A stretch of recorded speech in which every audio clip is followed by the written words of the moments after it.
Hello viewers, welcome to Swarali audio stories. నేను మీ స్వరాలి. రామాలో సీత 82వ భాగం.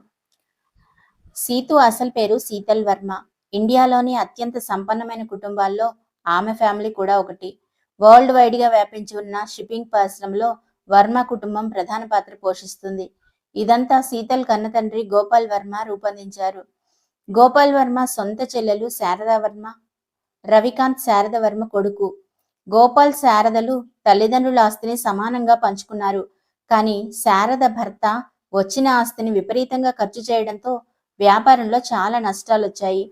కానీ గోపాల్ అలా చేయలేదు. అతనికి ఇచ్చిన ఆస్తిని చాలా జాగ్రత్తగా షిప్పింగ్ పరిశ్రమలో ఇన్వెస్ట్ చేసి అంచెలంచెలుగా ఎదిగాడు. గోపాల్ వ్యాపారంలో ఎదుగుతుండడం చూసి శారద భర్త అప్పుడప్పుడు అతన్ని డబ్బులు కావాలని అడిగేవాడు. శారద కూడా సొంత అన్నయ్యే అయినప్పటికీ అతని ఆస్తి మీద కన్నేసింది. ఎలాగైనా అతని ఆస్తిని తన అధీనంలోకి తెచ్చుకోవాలి అనుకుంది. తన కొడుకైన రవికాంత్కి సీతుకి పెళ్లి చేస్తే అన్నయ్య ఆస్తి తన ఆస్తి అవుతుందని భావించింది.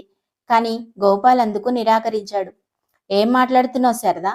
నీ కొడుకి నా కూతుర్నివ్వాలా? మతుండే మాట్లాడుతున్నావా లేక మతి చెలించి ఇలా మాట్లాడుతున్నావా? నీ భర్త ఒక జులాయి. వాడికి పుట్టిన కొడుకు నీ కొడుకు మంచివాడు ఎలా అవుతాడు? తాగి తందనాలాడి ఇచ్చిన ఆస్తి మొత్తాన్ని హారతిలా కరిగించేశాడు నీ భర్త. అలాంటి నీ ఇంటికి నా కూతుర్ని కోడలుగా పంపమని అడుగుతున్నావా? నీకు కొంచెమైనా మనసుందా అసలు? నీ మనసులోకి ఇలాంటి పిచ్చి పిచ్చి ఆలోచనలు రానివ్వకు అని గట్టిగా కొట్టినట్టే మాట్లాడాడు గోపాల్. గోపాల్ మాటలు శారదకి చాలా కోపం తెప్పించాయి. ఎలాగైనా సరే గోపాల్ ఆస్తిని కొట్టేయాలని తెగ ప్రయత్నించింది. కానీ ఆమె చేసిన ప్రయత్నాలన్నీ వృధాగా మారాయి.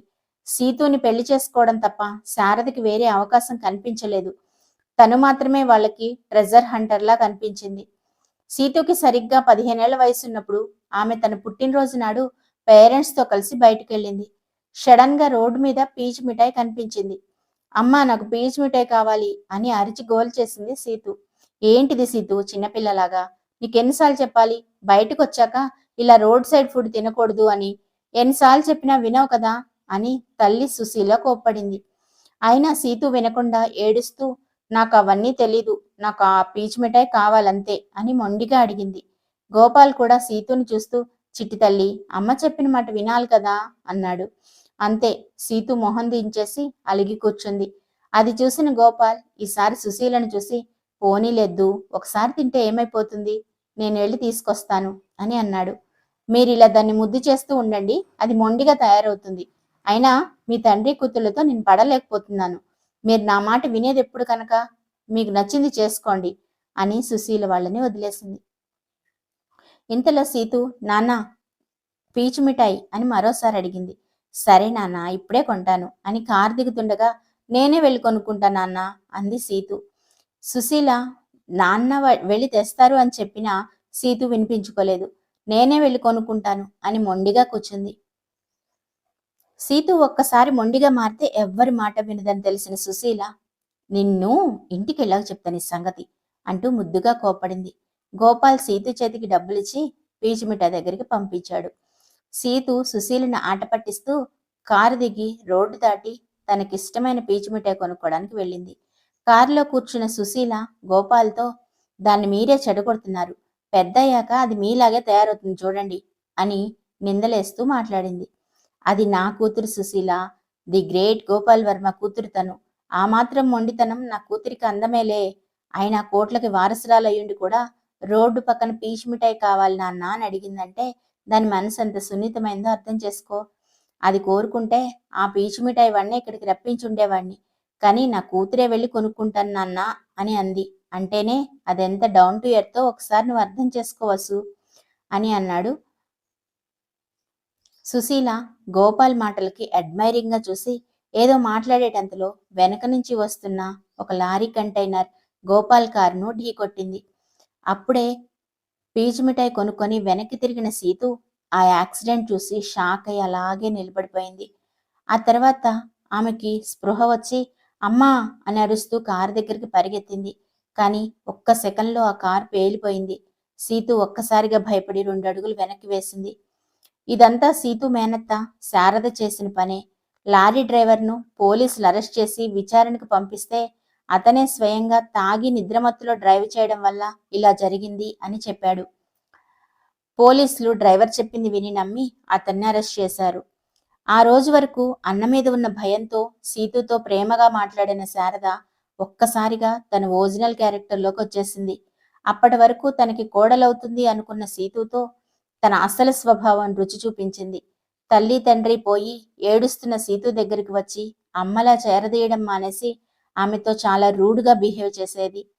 చూడు, నువ్వు ఆ ఏడవడం ఆపు ముందు. మీ నాన్నకి నువ్వు మహారాణివేమో, కానీ నాకు కాదు. కోపం వస్తే నేను అస్సలు మంచిదాన్ని కాదు. నువ్వెంత ఈ ఇంటికి వారసురాలివి అయినప్పటికీ చివరికి నిన్ను కట్టుకోబోయేది నా కొడుకే, అది గుర్తుపెట్టుకో.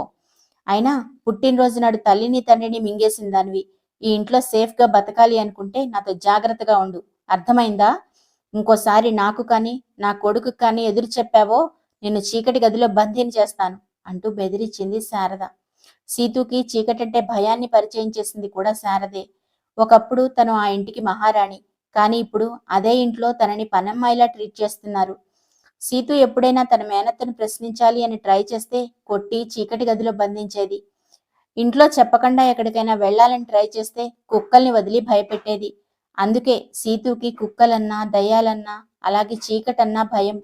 అందుకే ఆ రోజు లల్లి పెంచుకున్న కుక్క పిల్లని చూడగానే భయంతో అరిచేసింది. సీతు ఇలా ప్రతిరోజు ఇక్కడ ప్రత్యక్ష నరకం చూస్తోంది. ఇక్కడ రోజు చిత్రహింసలకు గురవుతున్న సీతు ఇంటి నుంచి బయటికి తప్పించుకోవడానికి ఆ ఇంటి మనిషే ఒకరు సహాయం చేశారు. కానీ మళ్ళీ ఇప్పుడు అదే నరకంలోకి వచ్చి చిక్కుకుంది. శారద కోడలి ఇంటికి వచ్చిందన్న సంతోషంలో ఉన్న శారద దగ్గరికి వచ్చాడు రవికాంత్. ఏం చేస్తున్నావమ్మా?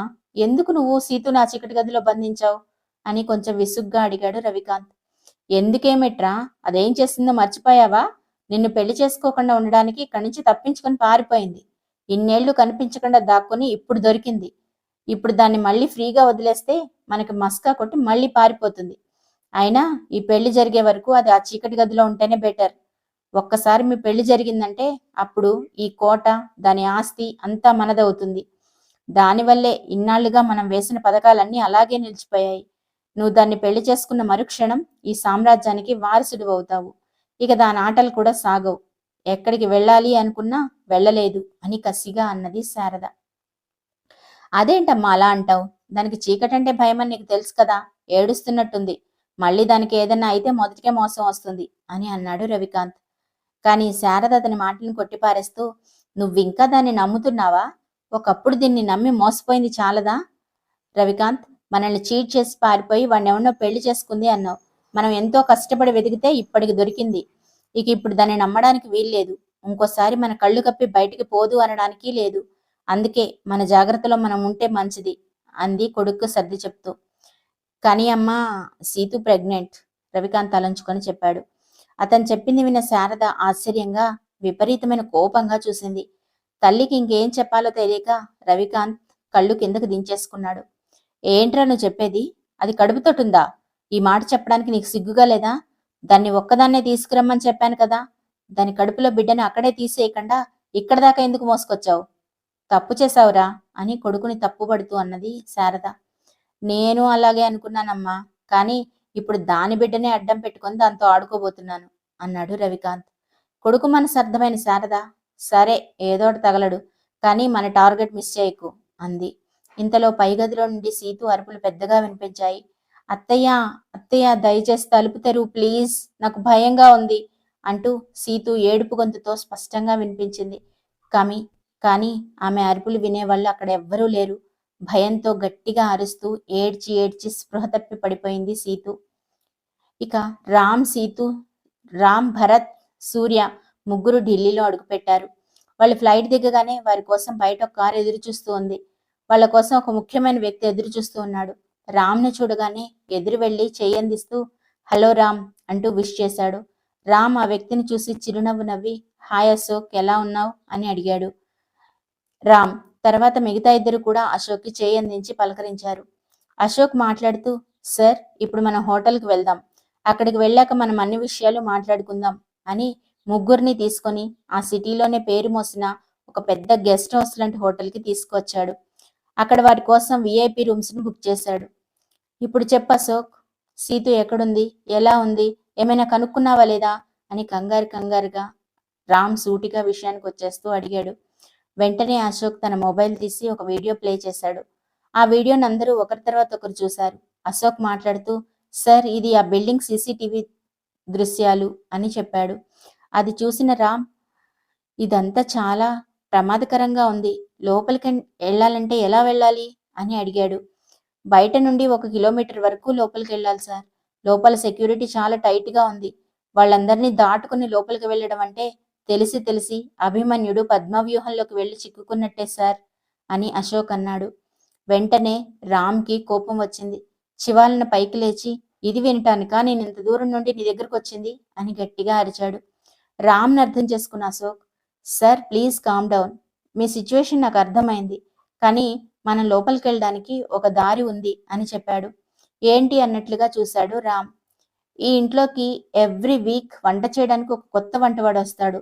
మనం వాళ్ళని తప్పించి లోపలికి వెళ్ళగలిగితే సీతుని చేరుకోవచ్చు, కానీ అది కొంత రిస్క్తో కూడుకున్న పని అని చెప్పాడు అశోక్. అశోక్ చెప్పింది విన్న ముగ్గురు ఒకరినొకరు చూసుకుంటూ తలలాడించారు. సరే, అలాగే నువ్వన్నట్టుగానే చేద్దాం అని కోరస్గా అన్నారు. వాళ్ళందరికీ తను చెప్పిన ప్లాన్ ఓకే అనిపించగా, సరే సార్, మీరందరూ రెస్ట్ తీసుకుంటూ ఉండండి, మనం మళ్ళీ కలుద్దాం అని చెప్పి బయటకు వచ్చేశాడు అశోక్. అంతలో సూర్య స్నానానికి వెళ్ళాడు. భరత్కి మానస నుంచి కాల్ రావడంతో బయటకు వచ్చాడు. అందరూ బయటికి వెళ్ళిపోయాక ఆ విశాలమైన హోటల్ గదిలో రామ్ ఒంటరిగా మిగిలాడు. అతనికి సీతు ఎలా ఉందోనన్న భయం వెంటాడింది.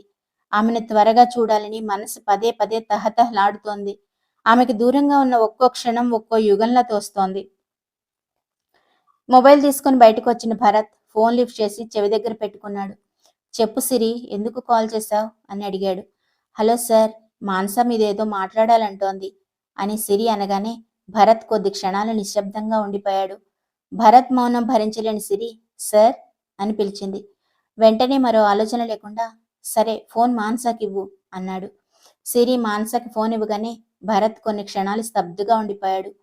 మానస మాట్లాడుతూ ఎక్కడున్నావు అని ఏకవచనంతోనే సంబోధించింది.